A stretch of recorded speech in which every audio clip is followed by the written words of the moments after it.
Class শেষ করে ফেরার সময়ে গণপরিবহনে প্রকাশ্যে এক নারী শিক্ষার্থীর স্পর্শকাতর স্থানে হাত দেন এক বাস স্টাফ। বেগতিক পরিস্থিতিতে উচিত শিক্ষা দিতে ওই হেলপারকে কামড়ে দেন নারী শিক্ষার্থী।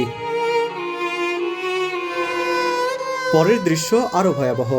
ফেসবুকে ছড়িয়ে পড়া ভিডিওতে দেখা যায় কয়েকজন পুরুষ মিলে এলোপাতারিভাবে চর, থাপ্পড়, লাথি মারছেন এক নারী যাত্রীকে।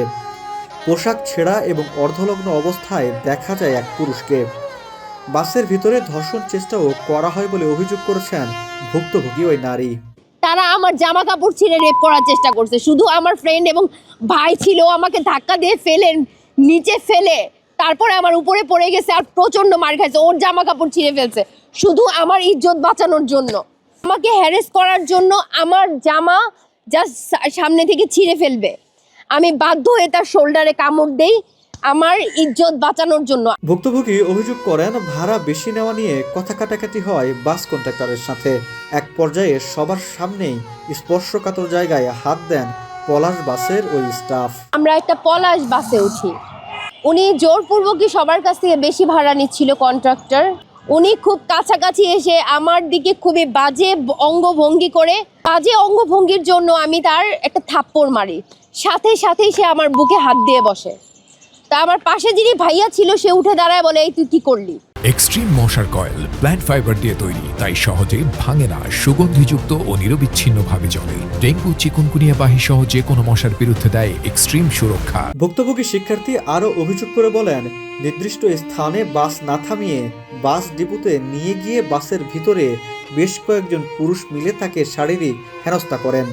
এ সময় তার শরীর ও মাথায় আঘাত করা হয়।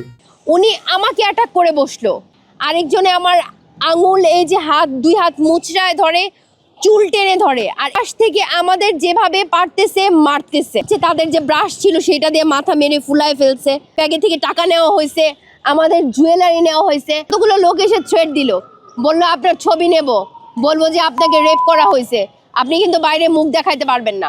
পদক্ষেপ নেওয়ার জন্য থানায় যাওয়া হয়েছিল প্রথম দিকে, কিন্তু তারা কোনো রিপোর্ট নেয় নাই, সাদা কাগজে সই করে রাখছে। এই হলো বিষয়।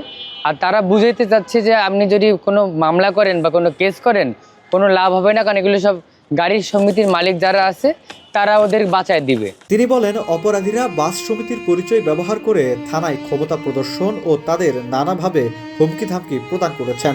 এতে উপযুক্ত বিচার নিয়েও শঙ্কিত ভুক্তভোগী।